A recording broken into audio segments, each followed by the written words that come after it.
অল্প বৃষ্টিতে জলমগ্ন কোচবিহার শহর, আর সেই ছবি ধরা পড়ল টাইমস 14 বাংলার ক্যামেরায়। কোচবিহার 2 নম্বর ওয়ার্ডের বেশিরভাগ বাড়িতে ইতিমধ্যে জল জমতে শুরু করেছে, যার ফলে নানান সমস্যার সম্মুখীন হতে হচ্ছে সাধারণ বাসিন্দাদের। এই জল যন্ত্রণার জেরে তাদের যাতায়াতের সমস্যার সৃষ্টি হচ্ছে। কোচবিহার 2 নম্বর ওয়ার্ডের স্থায়ী বাসিন্দা অর্থাৎ দক্ষিণ বিধানসভার প্রাক্তন বিধায়ক নিখিল রঞ্জন দের বাড়িও জলমগ্ন। এই বিষয়ে প্রাক্তন বিধায়ক নিখিল রঞ্জন দে কি বলতে চেয়েছেন শোনাবো। দাদা, দেখা যাচ্ছে আপনি প্রাক্তন বিধায়ক দক্ষিণ বিধানসভা এলাকার, সেই জায়গায় দাঁড়িয়ে আপনার বাড়ির সামনে রাস্তায় জল এবং আপনার বাড়িতেও প্রচুর পরিমাণে জল উঠেছে। নিকাশি ব্যবস্থা এই অবস্থা কোচবিহারের, কি বলবেন? আজকে এই নিয়ে 4 বার, এই বছরের মধ্যে 4 বার এইরকম হলো অবস্থা। আর বিশেষ করে কোচবিহার পৌরসভার নিকাশি নালার ব্যবস্থা তো কি বলবো, একদম সম্ভব ভেঙে পড়েছে।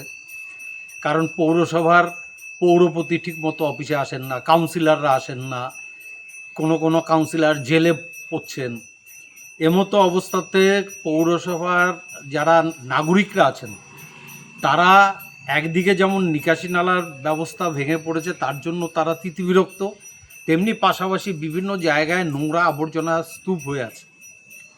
এমতো অবস্থাতে আমার যদ্দূর মনে হয় যে এই শুধু কুচবিহার 2 নম্বর ওয়ার্ড নয়, আপনি রাজবাড়ির সামনে চলে যান, হয়তো 1 হাঁটুর উপরে জল পাবেন।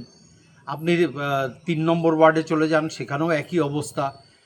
আপনি 19 নম্বর ওয়ার্ডে চলে যান, সেখানেও একই অবস্থা। অর্থাৎ এক কথায় যে পরিমাণ বৃষ্টি, এই সামান্য বৃষ্টিতে যদি চারদিকে এইরকম জল দাঁড়িয়ে যায় তাহলে এলাকার মানুষ পৌর নাগরিক হিসাবে তাদের পরিষেবা থেকে বঞ্চিত, অথচ তারা বছর বছর ট্যাক্স নিচ্ছেন, তারা পৌর পরিষেবা ঠিকমতো দিচ্ছেন না। তো এই ধরনের পৌর নাগরিক পরিষেবা থেকে যাদেরকে বঞ্চিত রাখা হচ্ছে তাদেরকে পদে বসিয়ে রেখে লাভটা কী? আজকে যারা কাউন্সিলররা আছেন তারা কোনো পৌর পরিষেবা দিতে পারছেন না। আজকে যিনি চেয়ারম্যান আছেন তিনি ঠিকমতো অফিসে আসবেন না। তো তাদের বসিয়ে রেখে লাভ নেই, কাজে তারা পদত্যাগ করুন। তারা পদত্যাগ করে প্রশাসকের হাতে এই দায়িত্ব যদি চলে যায় তাহলে আমার মনে হয় যে বর্তমান রাজ্য সরকার মানবিক সরকার, তারা যথাসাধ্য চেষ্টা করবেন এই জল যন্ত্রণার থেকে মুক্তি দেওয়ার জন্য। জলের কারণে কিন্তু দেখা যাচ্ছে মশা মাছির উপদ্রবও বাড়ছে। পৌরসভার পক্ষ থেকে কিন্তু বারংবার ওই ডেঙ্গু কিংবা অন্যান্য জন্য স্প্রে বা বলা হয়, করা হয়, কিন্তু আদৌ কি এগুলো হয় সে সমস্ত কিছু?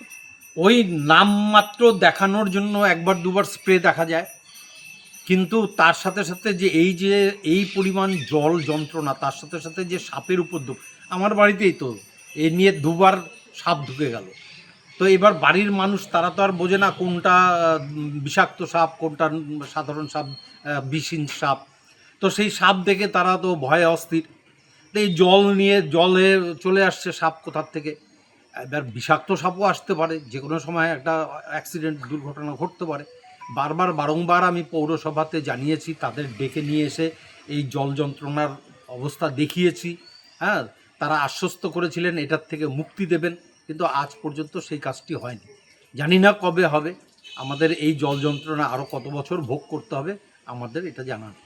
এই যে জল জমেছে, এই জল কি আজকেই নামবে? না, অবশ্য কোনো মতেই সম্ভব না। কারণ যে পরিমাণ জল এই চতুর্দিকে জমে আছে, এটা আজকে সারাদিনে নামার কোনো লক্ষণই নেই। আগামী কাল সকালবেলা হয়তো নামলেও নামতে পারে। কোচবিহার থেকে নিজস্ব প্রতিনিধির রিপোর্ট, টাইমস 14 বাংলা।